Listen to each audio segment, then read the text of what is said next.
Bwetuva tugenda mu district ye Namutumba, Minister Mubeezi w'ensonga ez'ebizimbe ate n'enkulaakulana y'ebibuga Pasis Namuganza era nga mbaka omukyala ow'Ebukono county agenze maaso okubiriza abantu okujjumbira enteekateeka z'ensimbi ez'emiruka oba ensimbi eza parish model baziteeke ku mobile money kisobozesa abantu okuzifuna amangu okusinga emisoso ate mingi gye basanga mu bank. Abadde basinkanye okuwabula ku nteekateeka eno eya parish development model.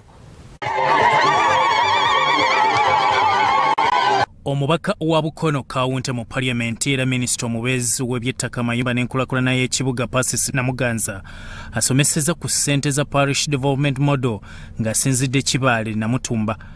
Kakayire.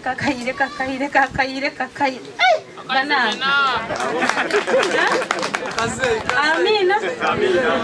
Kyasaliddwawo nti ssente ziyisibwe ku nkola ya mobile money kuba mu banka babadde bakusiiramayo naye basomeseddwa bazeeyambise okukola emirimu egisitula enfuna yaabwe.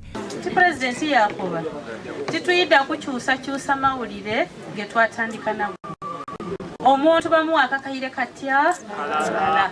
Essanyu libuganya buze nga batandika okufuna ku ssente zino nga babadde bazirindiridde nga zituukira ku miruko okusitula enfuna mu maka.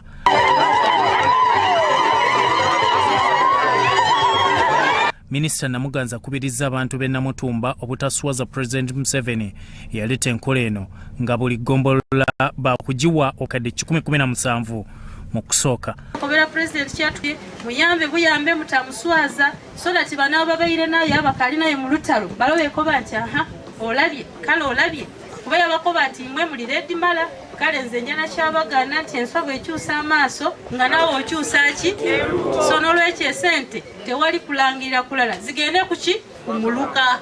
Minister Namuganza agamba abakyala b'e Namutumba tebanoba olw'okuba bafunye ku ssente. Bali kumenegetera obweni mwafunye ssente. So I don't know how the technical people are this. You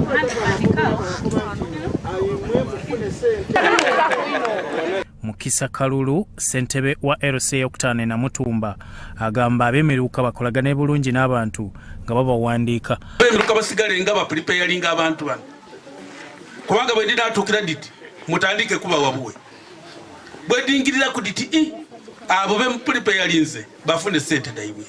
RDC Thomas Matende alopedde Minister abantu abawandiikiddwa kyokka nga bawa ebibakwatako ebikyamu. Ndifuna wajja kugula ente eriyo wakoba kulima oli twidde tubalambule tubane ebintu ebyo nga tulikubaga amagezi n'okusobola okumanya nti tubayizaamu amaanyi kujja kuba mulimo gwaife. Bikuŋŋanyiziddwa ekitongole eky'amawulire ekya Salt TV.